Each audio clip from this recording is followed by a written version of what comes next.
ReZero, starting life in another world, is one of the most psychologically intense isekai anime ever made. But beneath the surface of its brutal story lies a web of lore, hidden mechanics, and fan theories that most casual viewers never fully piece together. Today we're going to break it all down, from the hard facts of the world to the deepest theories the community has built. Let's get into it.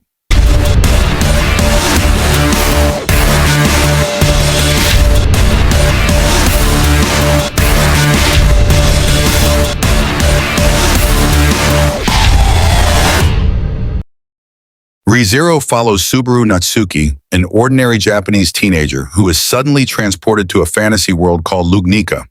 Unlike most isekai protagonists, Subaru receives no special power, no cheat ability, except one: return by death. Whenever Subaru says he revives at a fixed point in time called a checkpoint or save point, he retains all memories of the timeline he just lived through, but everyone around him has no idea what happened. They haven't lived it.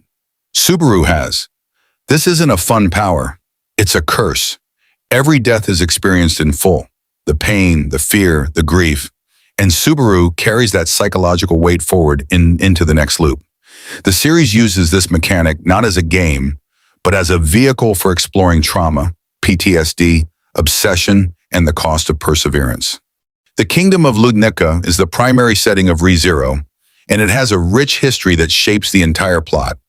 The kingdom is protected by a dragon covenant, an ancient pact between the royal family and the divine dragon Volcanica.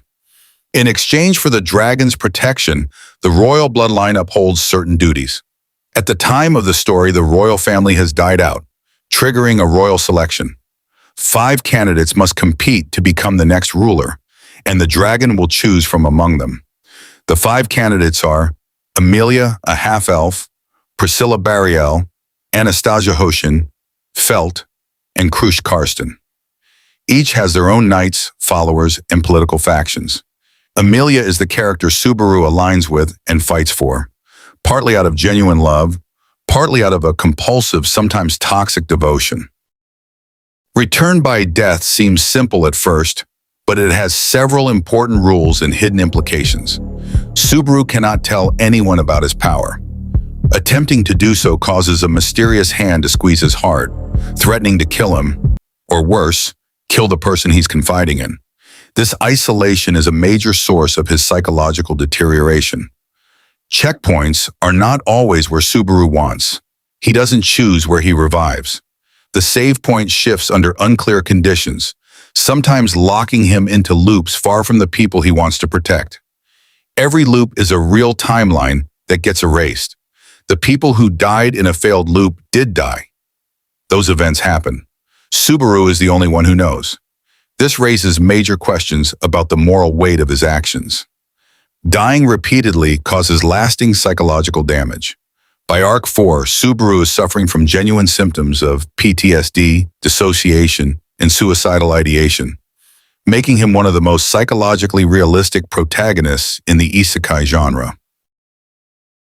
One of ReZero's most important and mysterious elements is the Witches of Sin, 7 women, each named after one of the 7 deadly sins, who wielded terrifying power centuries before the story begins. Most of them were killed by the Witch of Envy, Satella, who then consumed their souls, meaning they technically still exist inside her. Satella is the most feared being in the world of Lugnica. She is the one who cursed the world 400 years ago and is said to have devoured half of it. Here is the major twist. Satella is in love with Subaru. She appears to him in dreams and visions, whispering, "I love you." She is also the one who gave him return by death.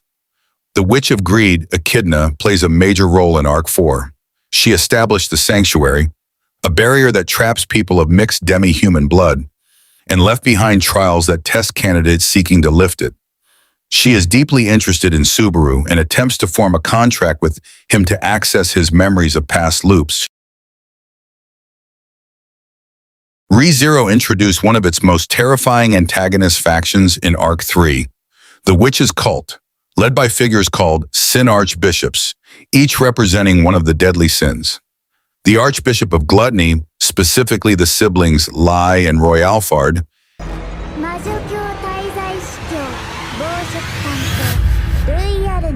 has the ability to eat people's names and memories.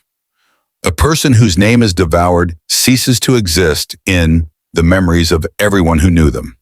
They vanish from the world socially, even while still physically alive.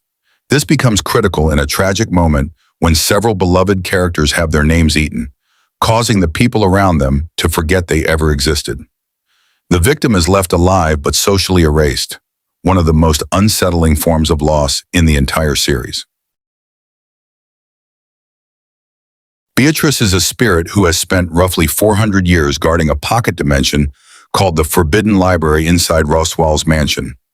She was created and given this duty by Echidna herself, waiting for that person Echidna said would eventually come. For centuries, Beatrice waited, and over time she began to believe that person would never come, leading her toward a kind of passive despair, waiting for someone to give her permission to stop existing. Subaru, in Arc 4, ultimately breaks this cycle by choosing her not as a means to an end, but as his genuine partner. He becomes her new contractor, and she finally leaves the library. This arc is considered one of the most emotionally resonant moments in the series, representing the theme that choosing to live and being chosen has transformative power. Roswell, Emilia's sponsor in the royal selection, appears eccentric and theatrical. He is actually one of the most chilling figures in the story. Roswell possesses a gospel, a book that predicts the future according to Echidna's calculations. He has been following it for 400 years, reincarnating into his own bloodline in pursuit of a single goal, resurrecting Echidna. Most disturbingly, Roswell engineered many of the disasters in the story, including attacks on the sanctuary and the mansion, deliberately so that Subaru would be forced to loop repeatedly and find a perfect solution. He treated Subaru's suffering as a tool, Subaru defeating Roswell's logic by finding a solution that doesn't require anyone to die is one of Arc 4's major thematic victories. Major fan theories. Theory are you? 1. Satella and Emilia are the same person or will be. Emilia is a silver-haired half-elf, and Satella was also described as a silver-haired half-elf. The theory is that Emilia eventually becomes Satella, or that Satella traveled back in time to give Subaru return by death because she already knows his story from the future. This is heavily supported by the novels and widely considered close to canon. Theory 2. Return by death belongs to Satella, not Subaru.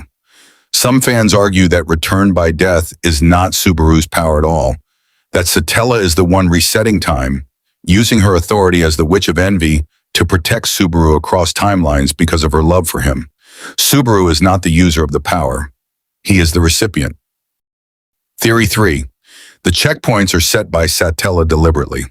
The location of each checkpoint seems to shift in ways that, in hindsight, guide Subaru towards certain outcomes. This has led to the theory that Satella is not randomly resetting time. She is choosing the reset point to steer Subaru toward survival and ultimately toward freeing her. Theory 4. Echidna's tea parties exist in the witch's realm, a real space. When Subaru meets Echidna in dreamlike tea party sequences, some fans believe this is not purely metaphorical.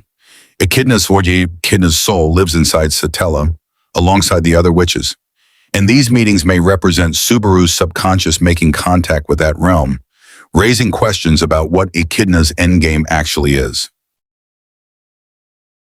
The deeper themes. ReZero is not just a dark fantasy story, it's a meditation on several profound ideas. The price of resilience. Subaru's ability to keep going after each death is not presented as heroic. It is presented as traumatic, compulsive, and self-destructive. The series asks, is refusing to give up always a virtue? Love is obsession versus genuine care. Subaru's early devotion to Emilia borders on possession. His growth arc involves learning to love her as a person, not as a goal to be optimized. The right to exist. Beatrice, Emilia, Felt, and others all struggle with whether they deserve to live, to be loved, or to take up space. ReZero repeatedly affirms that the answer is yes. Trauma is not a superpower. Unlike many anime that treat a painful past as fuel for strength, ReZero shows trauma as something that breaks people. and that healing requires connection, not just willpower. If you enjoyed this breakdown, leave a like and subscribe for more deep dives, and drop in the comments.